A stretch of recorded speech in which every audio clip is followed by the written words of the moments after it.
Coming up on this edition of Command Center, Coach Commands with Ron Rivera.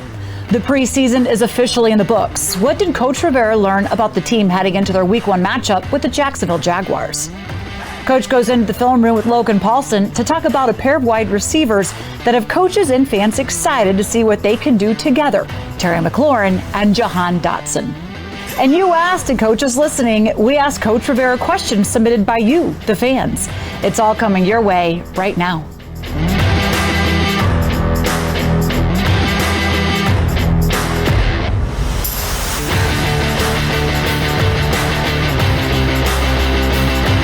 Command Center, Coach Commands with Ron Rivera is brought to you by your local Honda dealer. Find adventure in a new Honda. New vehicles are arriving daily. See your local Honda dealer.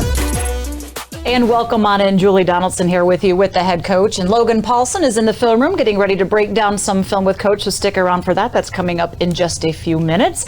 But Coach, let's talk about it. The preseason is past us now. What did you learn about your team through that? Because it's your first season kind of being past COVID as well, having everybody together. Well, I think the neat thing is, we got a group of young guys that are really starting to develop and grow into what we're hoping that they can be. The biggest thing is, with what we've done with Carson, bringing him in, making him QB1, and trying to make sure we can protect him and have playmakers around him. We've seen some pretty good strides, some things that we can get excited about on the offensive side of football.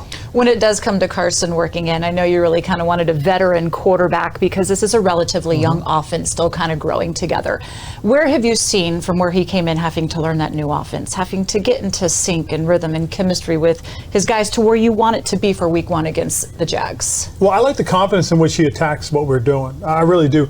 There's a lot of times where you see him make some throws, some really good throws, and you sit there and think, wow, that took a lot of courage to throw that ball over there, put it in that place. And he really is starting to get a feel for Terry, get a good understanding of what Jahan can do, Dahami's speed and what that means as far as the vertical ball. Watching Curtis, Samuels get out there and really get involved as a dynamic playmaker with the ball in space, what our running backs are capable of doing, what the tight ends can do. That's all been really positive to watch. It's going to be exciting because I feel like in the past we're waiting to have more options in the passing game, even in the running game, and now with all the additions, there's just one ball to go around, and that's a good problem for offensive coordinator Scott Turner to try and figure out.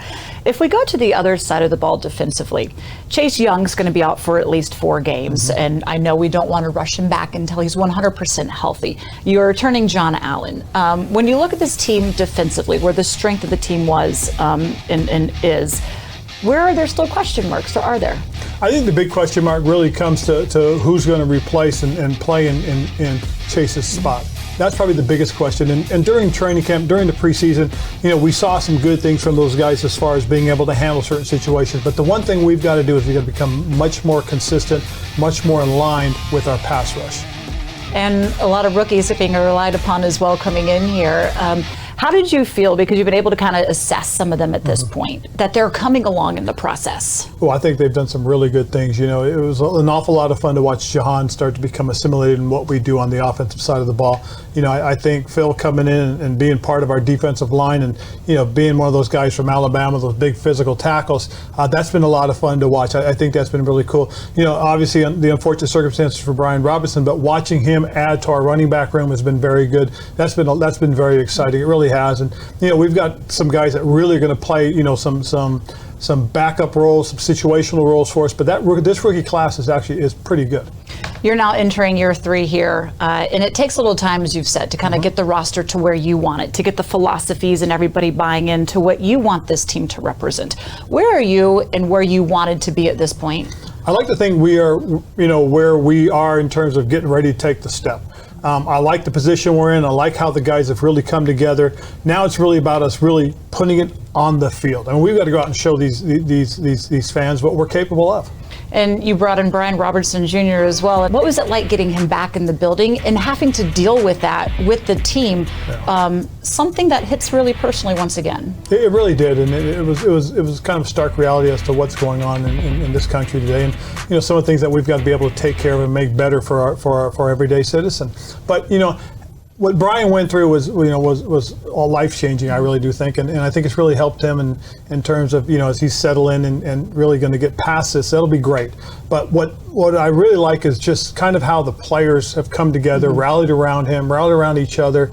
It was really cool to watch him walk back into the facility and just see how everybody greeted him, because believe me, it was a huge relief off of everybody's shoulders once we found out that Brian's going to be okay.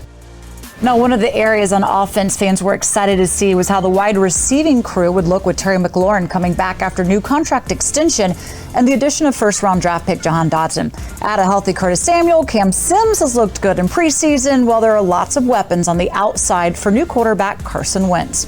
Here's a look at the numbers of the Commanders' wideouts that they've put together in 3 preseason games.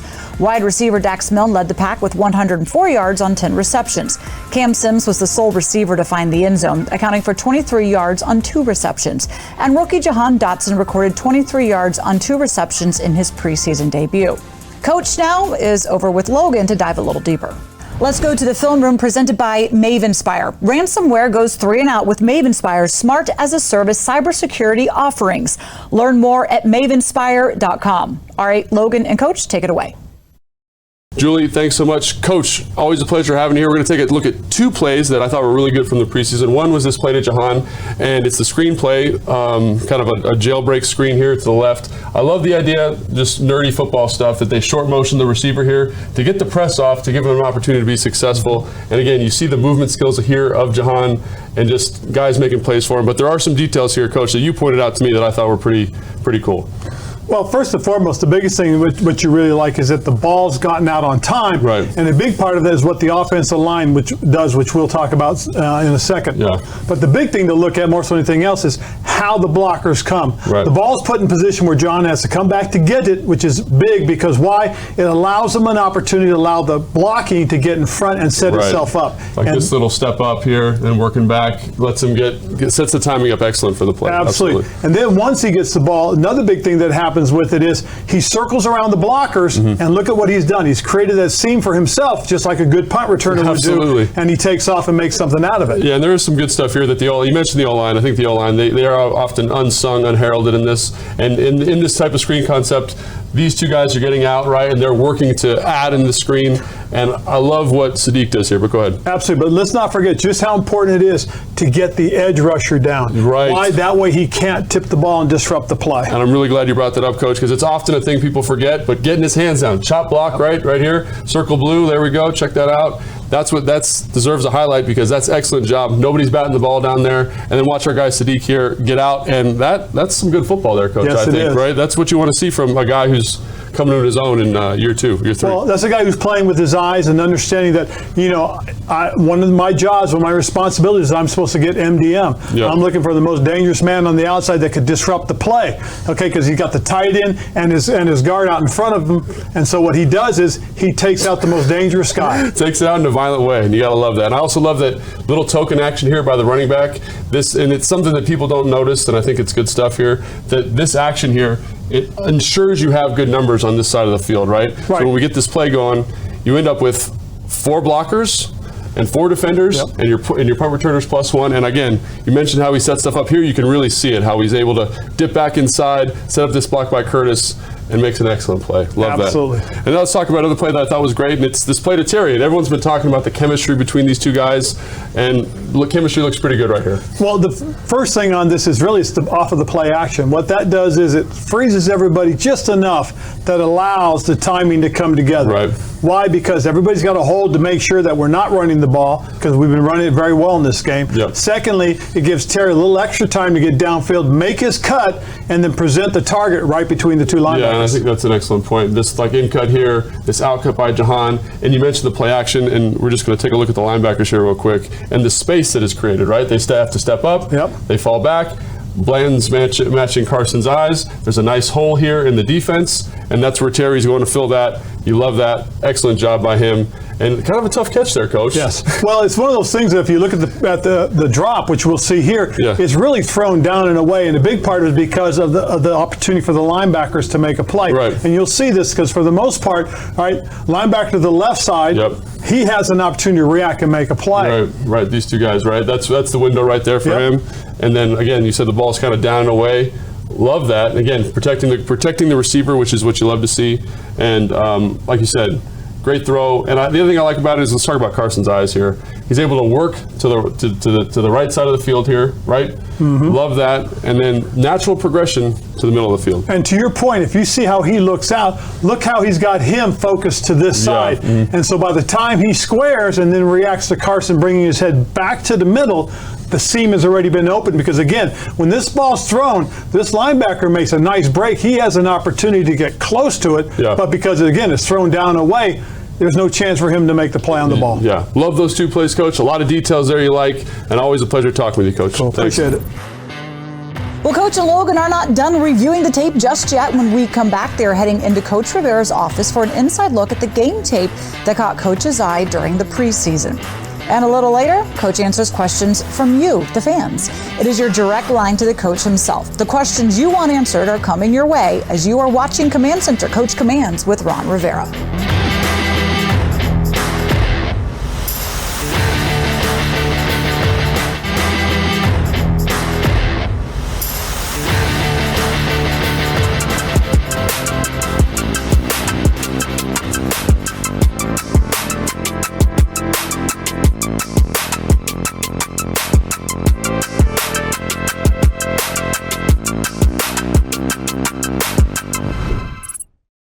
Welcome back into Command Center Coach Commands with Ron Rivera, presented by your local Honda dealer. Here's a look at how the Commanders fared in the preseason. While they did not get a win, of course, we know the record doesn't really count. Now, in offense, they had 789 total passing yards with just 2 receiving touchdowns. On defense, it was 155 total tackles, while they got to the quarterback 6 times. Now, the team has the weekend off before the regular season begins on September 11th against the Jacksonville Jaguars. And while there's a lot of excitement from training camp and the preseason, there is still a lot of work to be done before the regular season officially kicks off. And to go over that, well, Logan is back with Coach. This is the Rivera Review presented by DC Prime. All stakes are not created equal. This next clip is the Kansas City 3rd and 10. You guys did a great job on 1st and 2nd down. Get them in 3rd and 10. This is after the PI on William Jackson III. And I love this play call because you're trying to dictate to the offense, right? Yes. You're basically saying, if you're going to run 4 wides here, we're going to bring one more than you can block and put ourselves in a great situation. But the rush and the coverage don't seem to be totally in sync. And can you talk about some of the details there? Probably the biggest thing I like about this more than anything else is really the aggressive nature in which we call this. Yeah. The biggest thing is, again, making sure we're all in the same communication as to who's rushing inside. And in this instance, you know, we've come up, we've put ourselves in position, we've adjusted. Now we're still too wide as far as our alignment is concerned, because if you look at what happens is when the tight end goes across the motion, you would love to see 90. Yep. All right, just go ahead and move all the way down, right off the edge of the tackle. Because he's got a pinch here, right, to get that tackle to squeeze down on him, right? And that's why the blitzer feels like he's coming from so far away, right? Because the edge is a little bit wider. Interesting. And that's maybe 3 feet right there. And I think a lot of fans don't understand, like, that's the level of detail that's required to be successful in the NFL on 3rd down. Absolutely, because again, what happens is, because he's so wide, the tight end's going to get an opportunity to chip him. Yeah. And it's going to interfere with the blitzer coming off the edge. Yeah, like, it just creates traffic. And then Benjamin has to be a little bit wider. He has to change his angle, right? Yeah, that's tough. And then that really is the biggest culprit in this, is, again, not having the communication set that we know which side we're coming from and what each and every one of us are supposed to do as far as coverage responsibility. And how do you get that communication set? Is that a mic thing, or is that reps? That's reps, part of it. You know, part of it is understanding, you know, why am I going into this guy? Why am I running that? Because, again, if I'm the one that's got to pull and shorten the edge, I've got to put myself in a better position. To do your job, correct? Yes, yeah. correct. And then the coverage here, right? Again, if this blitz is on time, even though I think Cam Girl could be a little better here, like, this is a sack, right? Well, see, the hard part for Cam is the stutter step is what gets him right there. Yeah. Okay? Continue to take space away from the receiver, all right? Now get to him where you force him to bubble even more. Right here, he's in a straight line, and all he has to do is get leverage on Cam. If Cam doesn't stutter step and gets into him quicker, that instead of coming straight across, he'll have to take that more up the hash. Right. And if he takes it more up the hash, what he's going to find out is, we're going to have a safety in position that he might be able to help. And that's a very subtle thing, but on both of these concepts, right? You just want the receiver to just take basically 2 extra steps. Correct. To let the rush get home and then let the coverage affect the play. Absolutely. In this particular instance, with Bobby rolling over to it's almost a half position, that's if Cam can keep him on the hash, right? Look at the position Bobby's in. Bobby could have been in a much better position to help him. Absolutely. Okay. And it's also important to know that he doesn't need to take anything outbreaking here because William Jackson III is doing a great job with his eyes right there. Correct. Yeah. Wow. It's so very subtle. Oh my gosh. Yeah. But this is the thing about this guy at quarterback. 15 understands that he's looking for certain edges, certain opportunities, and when he sees his guys in a certain position, there's an anticipation about it because if he doesn't anticipate this throw, okay. Yeah. If he doesn't anticipate this throw, we hit him. With Benjamin St. Juste. But look, the ball's thrown well before the receiver has cleared, the coverage. And because it's thrown through anticipation, he avoids the sack. Yeah. And again, if we shorten that edge to half a step, Benjamin gets to his arm and he never gets a chance to get that ball out. And it also just shows you how important the quarterback is really, in terms of executing what you need to do, right? So. Very much so. Very much so. Talk about giving you some inside access, that would be it. Well, the Washington Commanders open the 2022 season at home against the Jacksonville Jaguars on Sunday, September 11th, 1 p.m. Tickets start at $46 while supplies last. So get your official Ticketmaster verified tickets at commanders.com/tickets. Command the stands.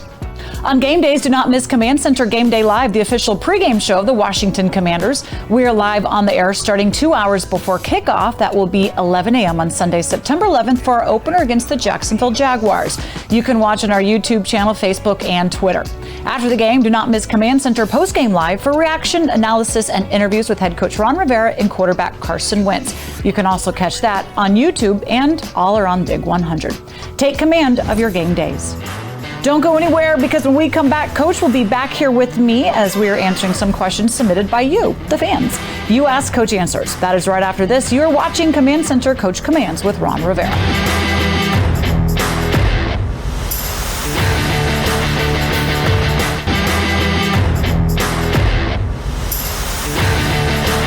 Welcome back into Command Center Coach Commands with Ron Rivera. Okay, Coach, it's very rare we give an opportunity to the fans to ask you questions, but that's what we're going to do on this show. Are you ready? Yes, They're coming at you from all angles here. Here is the first one. Hey, listen, you've dealt with a lot of adversity off the field, and it's only been 3 years with this organization. You've had your own health concerns during a global pandemic. You've had the rebranding of the team name. You've had to deal with multiple tragedies with your players and their families. And the question is, how do you manage that side of an organization and still go out and develop, build, and coach in what you hope will be a championship level team? That's my question. HTTC, good luck to a great season, Coach. It really has been a long few years for you. How do you answer that? Well, I think the biggest thing, more than anything else, is, I got a little bit of a philosophy about things, and that is, let's focus in on what's important, not what's interesting. And sometimes when you get to certain situations, you look at, okay, we'll deal with this, we'll focus in on this, we'll take care of it, and then we'll move on to the next thing. I think if you can compartmentalize things, keep things separate from football, from what goes on in the locker room, in the meeting room, and on the field, you give yourself, I think, a chance to be able to handle and deal with these things. So I do try to compartmentalize things. I do try to keep them separate and really try to always make sure that the focus for the players can always be football. And, and it is hard. It really is, because some of these things are not just physical things that happen, but they're also mental, emotional things. And that's where you really see the toll on people, on players. A lot of times when we ask people about your personality as well, when you came in here, they said that you're always really steady. The team takes after that, despite the highs, the lows, everything they have to go through. Okay, let's get to our next question. Here we go. As a former player, what position is the hardest to crunch down and come down to a final number for the final 53-man roster? Thank y'all for having me. Hail to the Commanders. Do you get excited for this? Is there one position group that is more challenging than others? Well, the worst thing about this position group on this team is that not only is your position coach a former player, but your defensive coordinator is a former player, and your head coach is a former player of the linebacker position. So I feel bad for that group because, they are really, truly scrutinized. And when the three of us get together and talk about it, we all three have an opinion because we all three were fortunate enough to play. And another neat thing about it is all three of us played on Super Bowl teams. Well, there you go. A lot of wisdom to be passed along to Cole Holcomb, Jamin Davis, and the others as well then. Okay, question number 3. Good morning, Coach. This is Adam Aniba from the Burgundy and Gold Report. My question today is this the deepest wide receiver group that you've had since you've been in the NFL? Also, with all the news with Antonio Gibson, how does he factor into the passing game considering he was a former wide receiver at Memphis? We talk about this now. It used to be Terry McLaurin and whoever may fill in, but you've got a lot of good options now. We do, and it really is a deep class. I think we'll only see how good it is if it matures properly and really learns and develops and grows. I mean, you look at what we've got with Terry, who's really settled in. He's a 1,000-yard receiver, 3 seasons in a row. He's done a great job.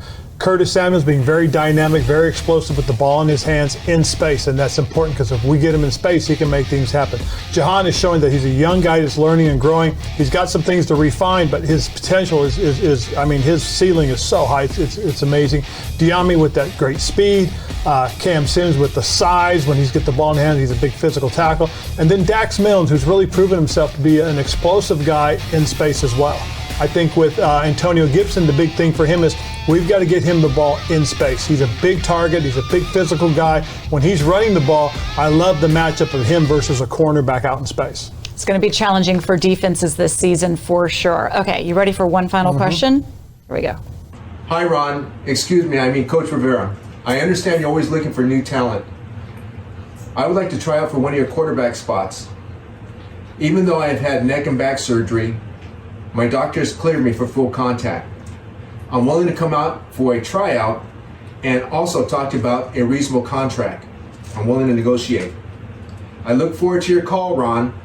Excuse me, Coach Rivera. Call me. You do have full authority to sign somebody else, but does it go outside the limits to sign your brother? It does, way outside the limits. And I like to always tell him when he asks me about that, I always say to him, Steve, we're not in that situation yet, please. That is my oldest brother, Steven.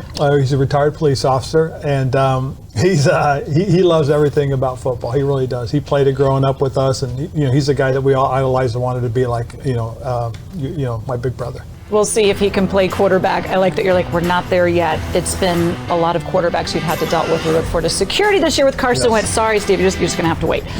That does it for this Command Center Coach Command with Ron Rivera. The season is up and running. Episode 1 in the books. Thank you, Coach.